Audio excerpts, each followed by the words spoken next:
Olá, amigos! Vamos para mais um vídeo e mais um filme. E sem muitas razões para alegrias, embora nós falemos de vidas e de biografias de homens santos, nós também não somos alienados de não saber que estamos todos entrelaçados e envolvidos com tantos pecadores, né? Aqui em nosso canal contamos histórias de personagens desconhecidos que construíram a civilização ocidental de modo a tornar-se uma civilização cristã. Contamos histórias, mas não somos alienados à história. A religião, a política, a ciência unem, mas também dividem os homens. Em suas ações e atos, esses mesmos homens realizam e materializam, concretizam a história, que se compõe, ora de fatos pequenos com grandes consequências, ou fatos grandes que pouco repercutem para o bem comum de todo o povo, de toda uma nação. Nosso país luta contra a pandemia do coronavírus de modo sanitário e também econômico, e o mais grave, politicamente. E luta contra a mania de políticos, homens com distúrbios psicóticos que chegam ao poder, dado pelo povo democraticamente, para governarem apenas por si próprios ou para o seu pequeno núcleo familiar. E assim vamos nós, nesse mundo, em crise, lutando com vírus diversos, e o pior deles, que é a ausência de caráter, indecência moral, falta de palavra, enfim, temperamentos não confiáveis que desgovernam a todos. Lamentavelmente, tudo isso leva a sair dos trilhos. O país fica indeciso, inseguro, não confiável. Não podemos e não devemos ter esperança alguma no poder dos homens, e nem tampouco nos homens que chegam ao poder, mas unicamente a fé em Deus.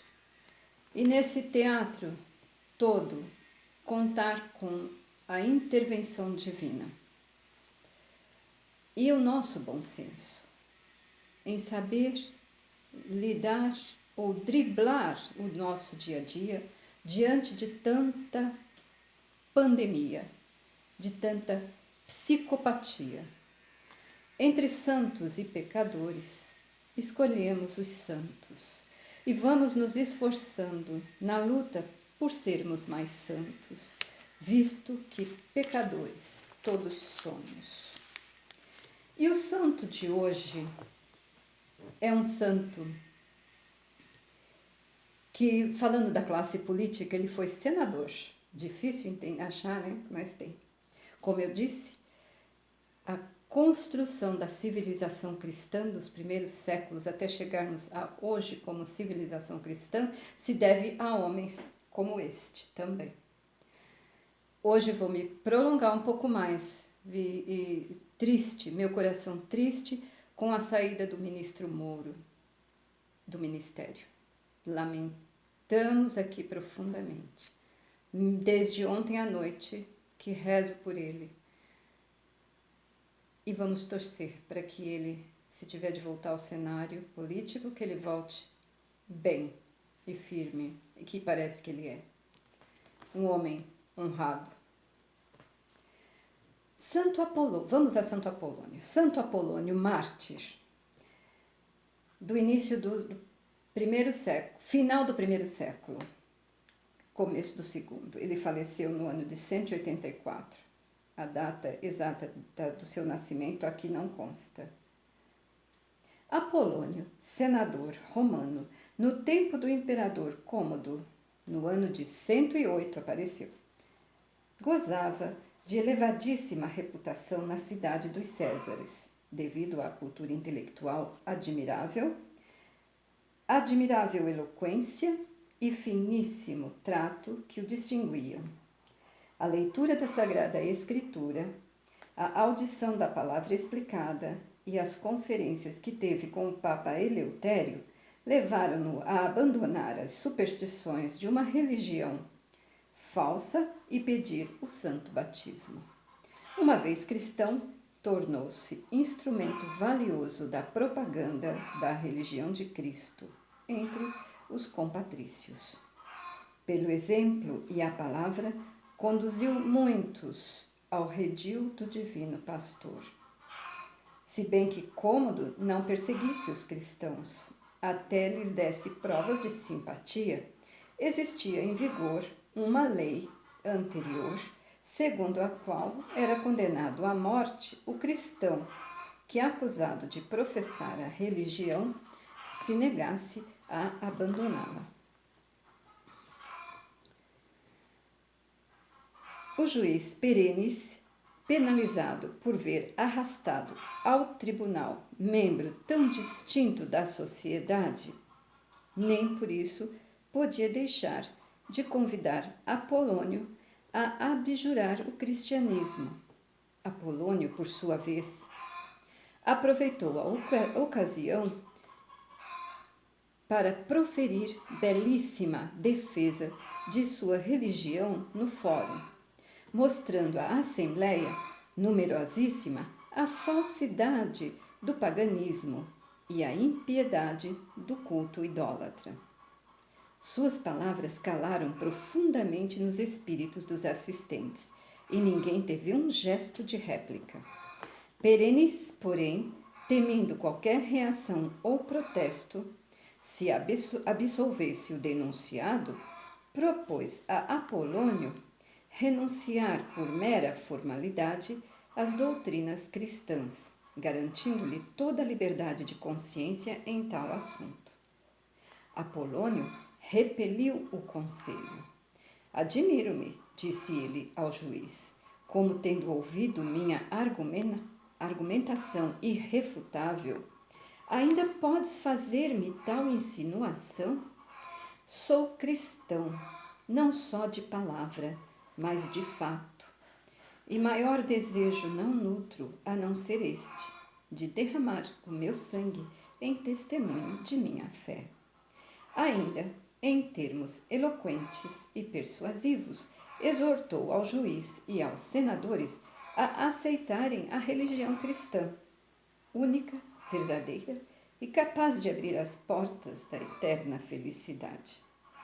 Essas palavras foram ouvidas com grande comoção, mas caíram em terra dura. Perennis, tendo ouvido a opinião dos demais senadores, condenou Apolônio à pena de morte pela espada.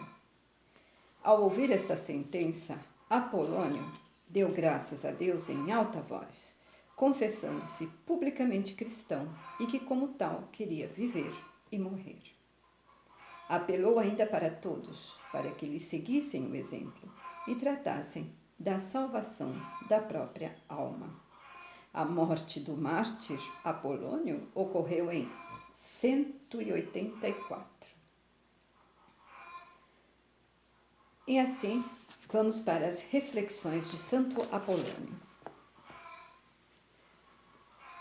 A conversão de Santo Apolônio foi fruto da leitura da Sagrada Escritura, do estudo da religião e das conversações com o Santo Papa Eleutério. Uma vez convencido da verdade da Santa Religião, tendo recebido o batismo, tratou com toda a energia de adquirir as virtudes cristãs, hoje em dia tão esquecidas. A leitura espiritual e a audição da Palavra de Deus são dois meios poderosos, não só para conhecer a verdade da religião, como também para subordinar-lhe a vida e santificar-se. O batismo abre-nos apenas os tesouros da graça, fazendo-nos filhos de Deus. Pelas virtudes é que devemos agradar a Deus. duas coisas nosso Senhor mandou aos apóstolos que fizessem: batizar os povos e ensinar-lhes a cumprir tudo o que ele mandara. O amor de Deus manifesta-se pela observação dos mandamentos. São Paulo ameaçou os Gálatas com o inferno se não começassem a levar uma vida segundo a fé. Que adianta, meus irmãos, se alguém disser que tem fé e não a pratica? A fé sem obras é uma fé morta. Caríssimos, queridíssimos amigos, agradeço a paciência e peço a todos vocês que estão gostando, curtindo o nosso canal, que rezemos para que tenha um desfecho rápido essa crise do coronavírus e, mais grave, parece estar a crise no nosso cenário político. Mais uma vez o Brasil entregue às mãos de traidores governantes ou de governantes traidores. Não vamos pôr nossa confiança nos homens, mas suplicar a Deus que interceda por todos nós aqui nesta terra. Um beijo no coração de cada um e até breve.